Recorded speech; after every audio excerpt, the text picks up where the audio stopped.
What's up, YouTube? It's your boy JP's on the keys, and it's two is on the video today, and we are continuing with this series, Eastern Front of World War II animated. A lot of you guys liked the first episode, so you know we coming with the second one, of course. And if I haven't already done it, I did start a new series on my gaming channel, Roller Coaster Tycoon. If you are a fan of video games, go ahead and check out my other channel, you know what I'm saying, because, you know what I'm saying, the reactions are cool. Also, reactions are awesome, you know what I'm saying, the reactions are great. But I also want to do gaming as well, because I've always wanted to have a gaming channel. So just check out that gaming channel, link will be in the description. But without further ado, let's just get to this.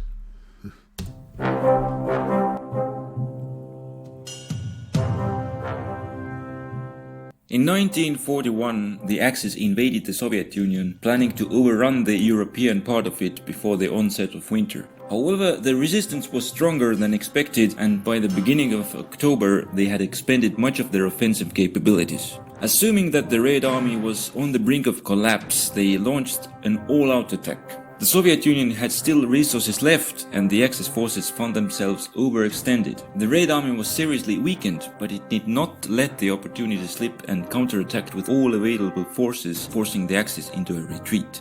In the Black Sea region, the Soviets undertook an amphibious operation. They landed their forces in the Crimea, survived the Axis counterattack, and made preparations to take the whole peninsula. In Ukraine, they pushed towards the Dnieper River and managed to gain ground before their attack was contained. Near Leningrad, the Red Army broke a breach into the German line. Just the fact that it's like all these forces are like in a line, kind of. It's like they're all like not like perfectly lined up, but it's like, oh, this like they're basically breaking the army up into smaller groups. Like this team gets here, this team gets here, this team gets here. Just like the strategy, like the way the planning and execution is top notch. And pushed into their rear, threatening to unhinge their front. The Soviets concentrated most of their forces against the Army Group center. After having pulled back from the approaches of Moscow, the Germans decided to stand fast and regroup on their present positions. This gave the Red Army a chance to conduct an encirclement of the German forces. Overextension had created several gaps in the German lines, and Red Army exploited them in order to bypass and cut off the German units.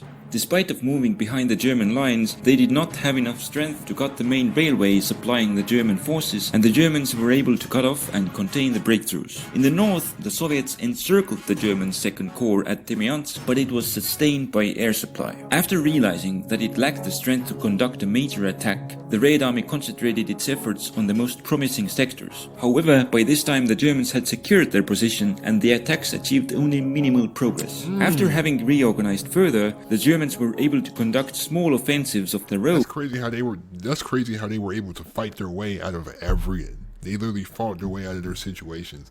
Like they were literally getting trapped. Dude, they went behind the lines and they still fought in the most critical sectors. They destroyed some Soviet units in the Army Group Center's rear and re-established a land connection with the Demyansk pocket. As the winter ended, both sides drew up their plans for the summer. The Soviets were rebuilding the Red Army, but it would be far from ready by summer, and the Axis would still have the upper hand. The Soviets believed the Axis would use this to undertake a major offensive towards Moscow and prepared to take a defensive stance. The question was what to do with the many salients that had been formed in the front. They provided good opportunities for the encirclement of both the Axis and Soviet units and were difficult to defend. In order to conduct a successful defense, they would have to be eliminated. One option was to abandon the salients, the other was to destroy the Axis-held salients. Although it was not clear if the Red Army would have enough strength to do so, they decided to risk it. They would destroy the Axis forces in vulnerable positions, and this would drain the strength from the main Axis attack. After the main attack was repelled, the build-up of the Red Army would have reached a level that would allow it to go on a major offensive. The Germans were indeed preparing to carry out a major attack.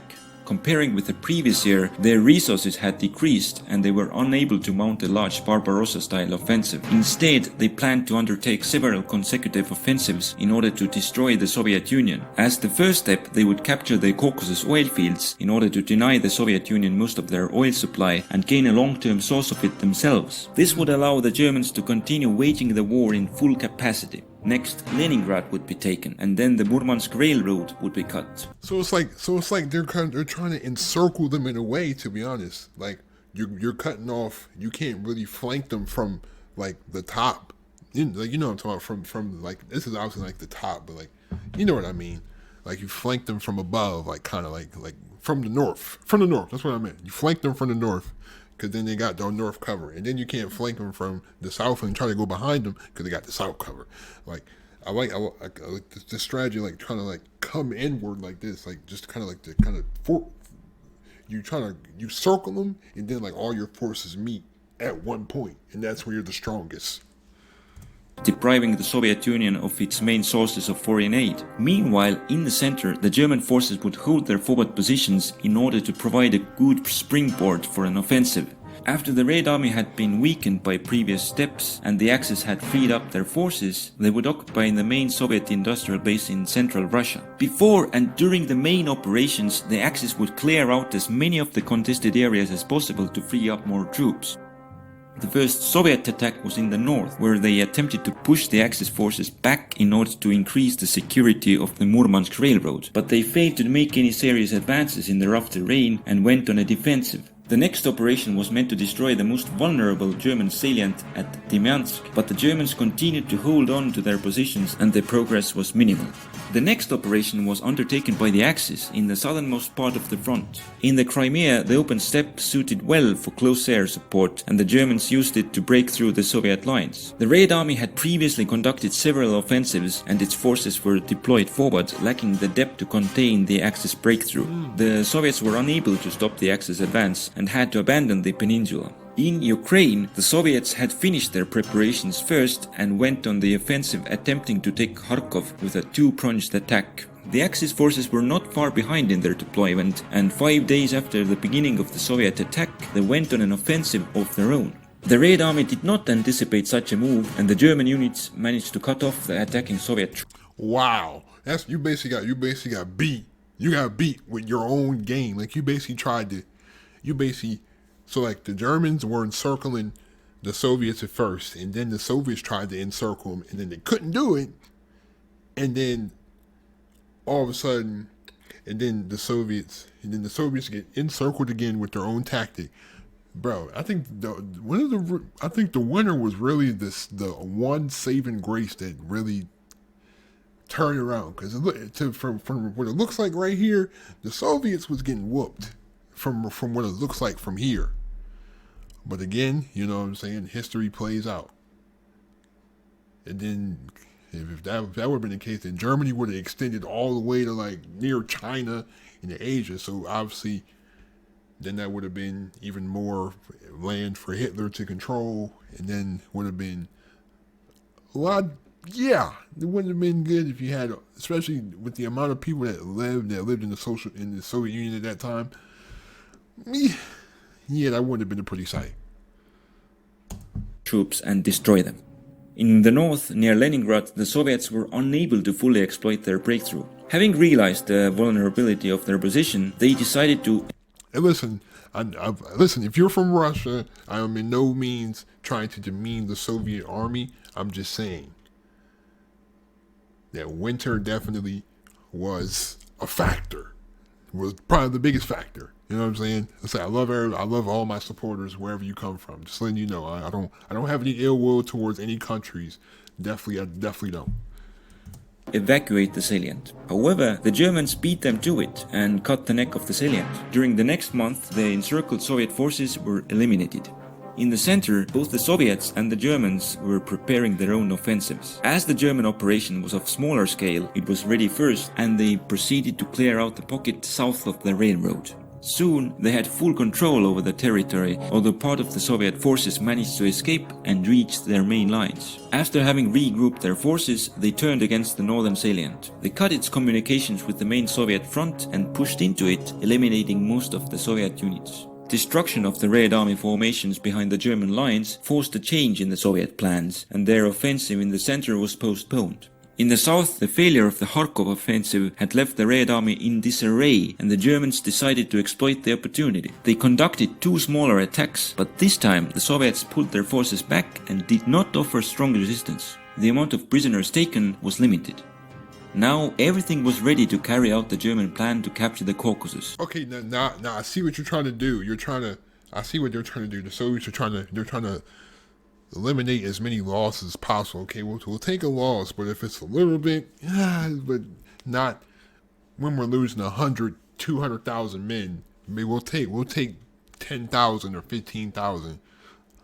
Like at this, okay, I see what they're trying to just take their loss and just try to live to fight another day. As the first step, the Axis forces would encircle and destroy the Soviet formations on their southern flank. Then they would advance and take strong defensive positions along the Volga and Don rivers to cut the communications between the Soviet heartland and the Caucasus. This would shield the Axis forces in the south from the main force of the Red Army. As the third step, the Axis forces would move into the Caucasus and take over the oil fields.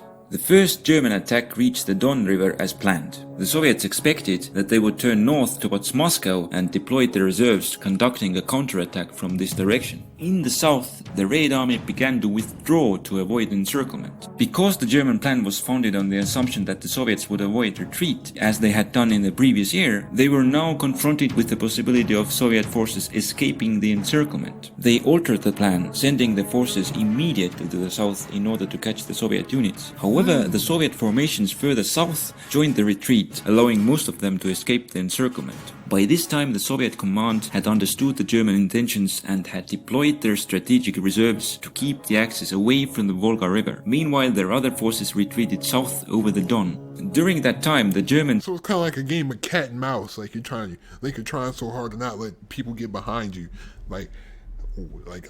This is a very interesting way of warfare. Like Germany was so gung ho. We have to encircle them. Then once you encircle them, you can cut their supplies off, and that's even more soldiers that will die indirectly from the war, from the conflict. Then the Soviets no, you can't encircle us. No, you can't cut off our it's like a tit for tat back and forth.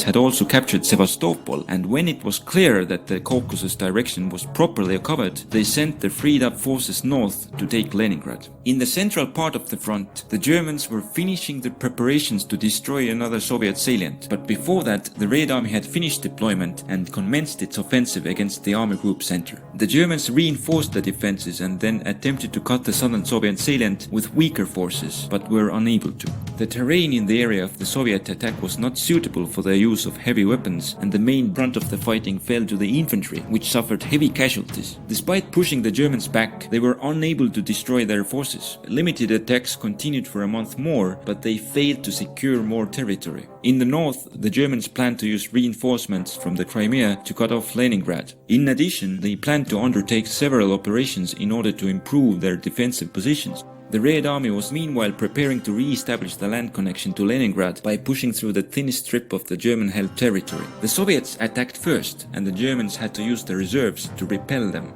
The defense tied up their forces, and they lost the time they needed for the encirclement of Leningrad. In addition, they could spare enough troops only to widen the neck of the Demyansk salient. In the south, the Axis had failed to destroy the Soviet formations opposing them, but in the same time, the quick retreat had thrown the Soviet forces into disarray, putting them in need of reorganization. Meanwhile, the Axis troops were left unscathed. The Germans decided to solve the situation by not allowing the remaining Soviet units to reorganize and moved immediately towards the Caucasus, while the other part of their forces would secure the flank. The Soviet forces continued that would make sense, you know what I'm saying? I feel like you get your land, get everything you have right now, so you can have a base and a way to set up camps. Like obviously attacking the enemy is important when you have to have a base. You gotta have a base, you gotta have somewhere for the soldiers to rest. You gotta have somewhere to feed the soldiers, somewhere for them to set up like medic tents so the soldiers can be taken care of. Like I understand. Like you have to get your land first. Get an oil supply. You know what I'm saying? Get oil. Get some oil. Get something under your belt. Get some natural resources. Their retreat until they reached the Caucasus Mountains. There they made a stand and dug in on the bottlenecks. In the north, the Germans used the open steppe terrain to outmaneuver the Soviet reserves and moved slowly towards Volga. By the end of August, they had reached the river and entered the city of Stalingrad and began to slowly clear out the city. In the Caucasus, the German Alpine troops traversed the mountain passes, but they lacked the strength to reach the sea and were stopped on the southern slopes.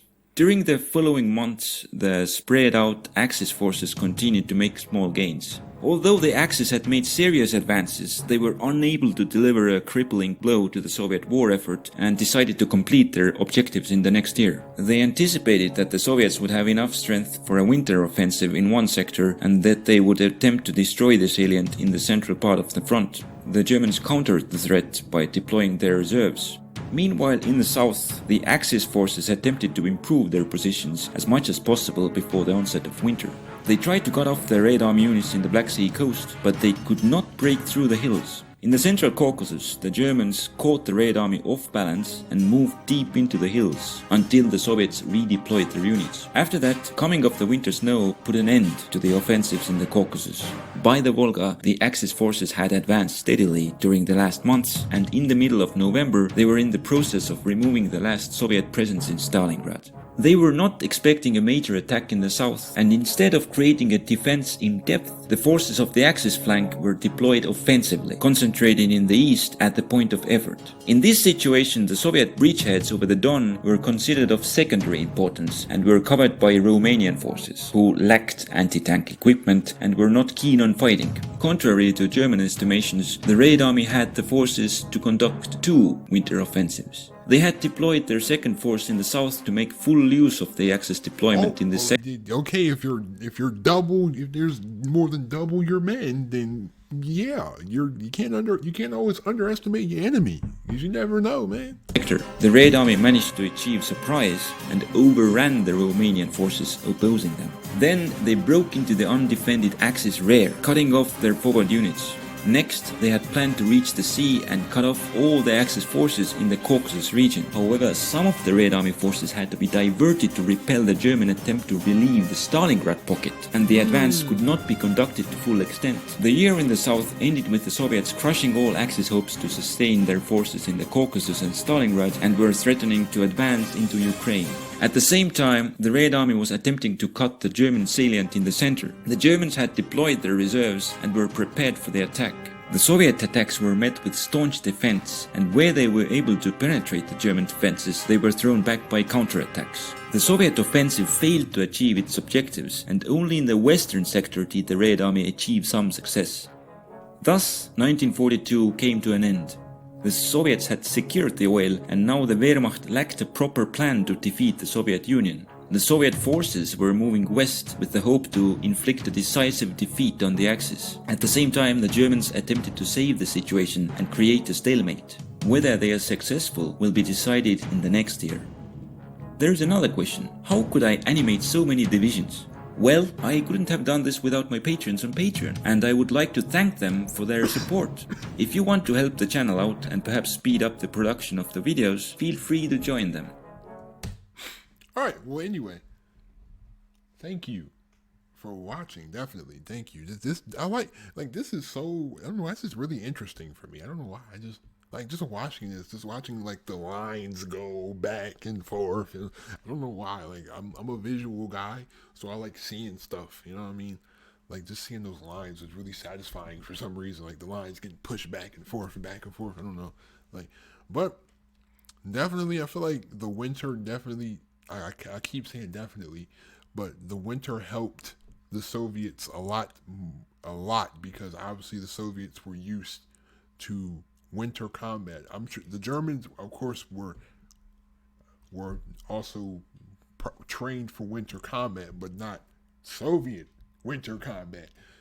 So obviously they had the tactical advantage there. Like definitely waiting to see what happens in the next one. But anyway, thank you again for watching. Leave a like if you enjoyed. Subscribe if you are new to the channel. Also, again, check out the gaming channel if you are interested in gaming content. Thank you. Be safe, especially during this quarantine. Please be safe. Have a great day. Stay on the grind. I'm out. Peace.